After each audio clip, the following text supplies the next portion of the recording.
Good afternoon. Russ Bleemer, editor of Alternatives to the High Cost of Litigation, published by John Wiley and published by the CPR Institute. You can find information on it at altnewsletter.com. I'm here with the authors of the May article, Shine's Remand Decision, Should SCOTUS Review the Provider Rule Incorporation by Reference Issue? That's part one of two. They're going to tell us what it means. I'm joined by Richard Faulkner from Dallas and Phil Loree from here in New York.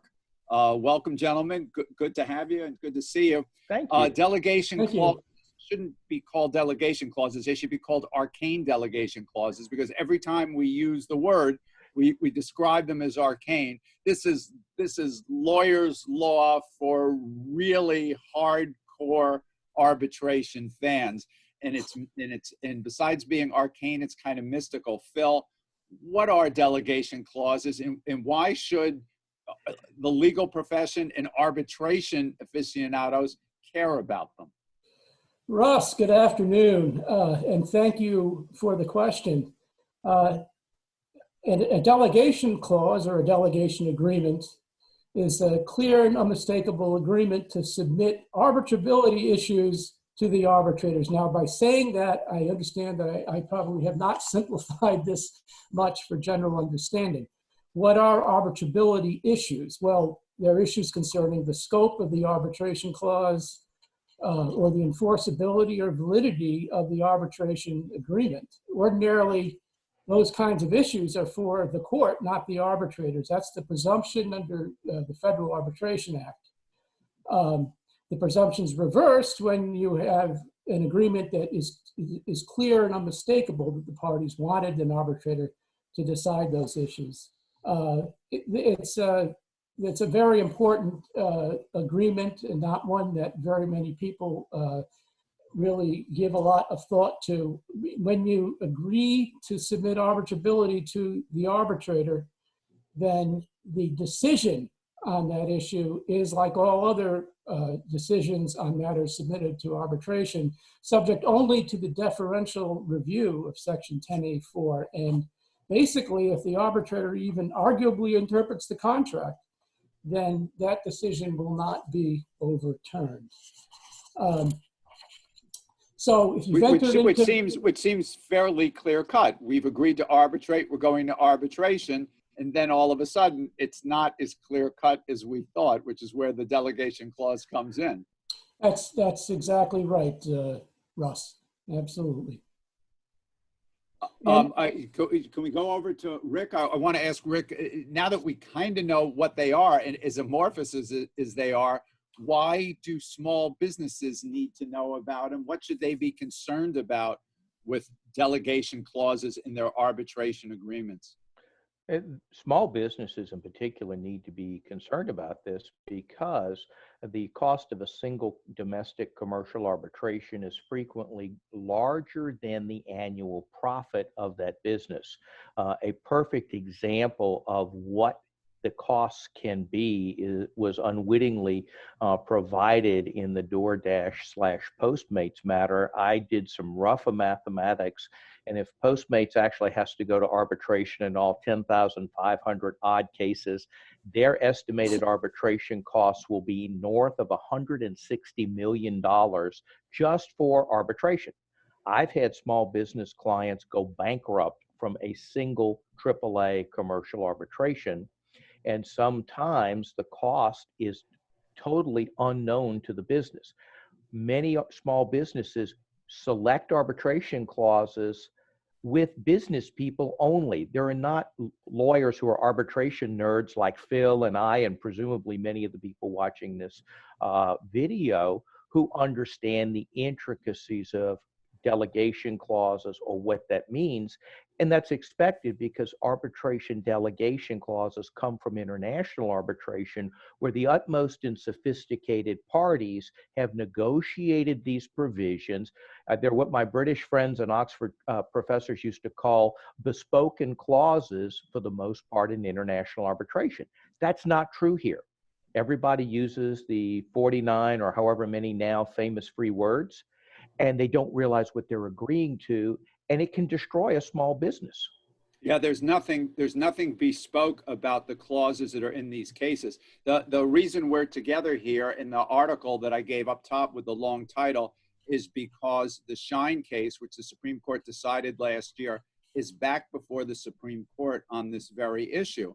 And as arcane as it is and as esoteric as it is, this is not the first time. The court looked at another case this spring, decided not to see it. We know they're bubbling up in other courts. In fact, the law on this is this case being sent to an arbitrator or a court to decide whether it will be arbitrated was decided many, many years ago. And as it turned out, it wasn't decided very well. It's not all that clear. So that's why we're back to where we are now. Phil, what do you think the problem is in Shine, which, to be clear, the Supreme Court is now going to consider to take for a second time? That's the subject of these two articles. Well, the problem in Shine is that the arbitration agreement provides that any dispute arising out of or related to this agreement, except for actions seeking injunctive relief and other disputes relating to intellectual property, shall be resolved by binding arbitration. And here are the key words: in accordance with the arbitration rules of the American Arbitration Association. Now, that one sentence, that's basically the arbitration agreement. That's it. Somebody looking at that who's not familiar with the AAA rules is not going to even know that they're basically delegating to the arbitrators an issue that most of us are presumed to believe would be decided by a court. And now Rule 7A of those rules says the arbitrator shall have the power to rule on his or her own jurisdiction, including any objections with respect to the existence, scope, or validity of the agreement, or to the arbitrability of any claim or counterclaim. Now, the Fifth Circuit held that the parties had incorporated that agreement, that Rule 7A, that undertaking in Rule 7A, into the contract simply because the parties agreed to arbitrate in accordance with those rules. And what we get into in the argument is the whole legal framework under which these delegation agreements are supposed to be interpreted. And we also get into the reasons why, in this particular case, this was not a clear and unmistakable delegation of arbitrability issues to the arbitrator, not just because somebody wouldn't necessarily know about this. I mean, even if you do know about it, to arbitrate in accordance with rules when you've already defined what the scope of the arbitration is, it's ambiguous at best as to whether you've agreed to arbitrate. Now, that said, the vast majority, if not all, of the federal circuit courts of appeals have considered this question, have said that, oh yeah, well, that's a clear and unmistakable agreement to arbitrate arbitrability. And that's a big problem. And I hope to make it clear, Phil and Rick, and it's not giving away the store, in their first article and in part 2, which will be posted around the June 1st, they make it clear that they want the Supreme Court to take this up again and to add clarity and bring forward the original reasoning, the original ruling on this, which was the fairly well-known, fairly famous for something in this sort of area, the First Options versus Kaplan case, which was a case that was advocated and won by the current Chief Justice. Rick, can you tell us how small businesses should protect themselves from these clauses, what steps they should take when they're entering arbitration? Sure, I'm glad to. I've just been victimized by the Dallas ordinance for electricity conservation, and it turned off all of my overhead lights in the office. Oh my So you add an air of mystery to this. So, yeah, so really. Keep going. It's a mysterious subject. What if you'll repeat the question for me? I can hear it a little bit better because I lost. Yeah, I'm sorry. You had started to talk before about how small businesses can protect themselves. So if you could follow on from that, and we can wrap up with what should small businesses do to protect themselves when faced with an arbitration clause? Small businesses ought to protect themselves by first thinking carefully whether arbitration is exactly and precisely what they want to use. Secondly, and this is going to be a huge burden on small businesses, but they need to know and read the rules, understand what they mean, or get attorneys who do. And quite frankly, not only is there a problem with the delegation clause itself, but if you look at the procedures in the AAA rules for challenging arbitrability, it has to be done within 30 days of filing the responsive pleading. Consequently, even when people spot it, they don't necessarily know or understand the limited time frame they have. So frankly, the easiest way for small business to protect itself is not to use arbitration at all. And that is exactly contrary to the entire concept of efficient, cost-effective dispute resolution.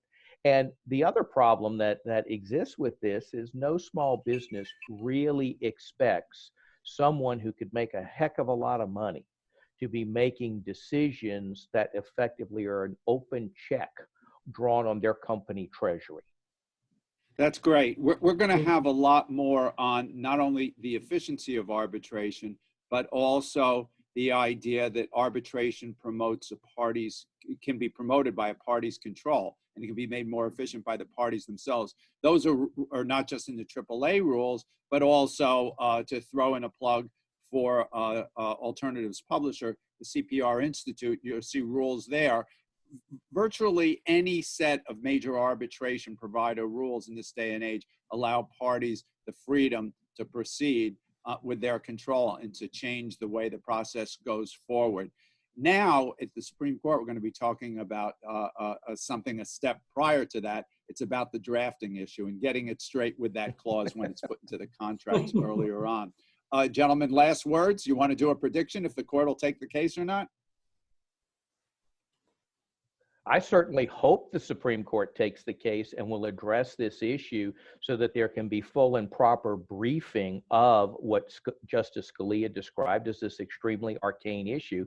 And frankly, a lot of the case law that exists currently is other judges saying, hey, me too, I agree with the preceding judges, and nobody's done a full and complete analysis since the Kaplan case. Yeah, I think that Rick has hit the nail on the head, because the first decision, the First Circuit Court of Appeals decision on this, I believe, was in the First Circuit. And it was decided, if my memory serves, more than 10 years before the first options case was decided in 1995. And we get into all first options analysis, and I think it really underscores how people shouldn't be basically forced to arbitrate arbitrability through some gotcha mechanism. I hope, as does Rick, that the Supreme Court will not only hear the case, but rule that the incorporation of reference is invalid. Gentlemen, thank you both. I appreciate your time and your thoughts, and also your efforts in these articles. I want to do just a second to let people know how they can get them. The CPR Institute is at www.cpradr.org. The newsletter goes to members for free. It's published in the for the general public by John Wiley and Sons. That's Alt Newsletter, all one word, altnewsletter.com. That's at Alt Newsletter on Twitter.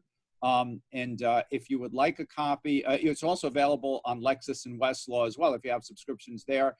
If you would like a copy of either or both of Rick and Phil's articles, feel free to email us at alternatives@cpradr.org. Gentlemen, thanks again. Looking forward to the second part coming out around the beginning of June. Thank you very much. Bye. Thank you. Bye. Bye-bye.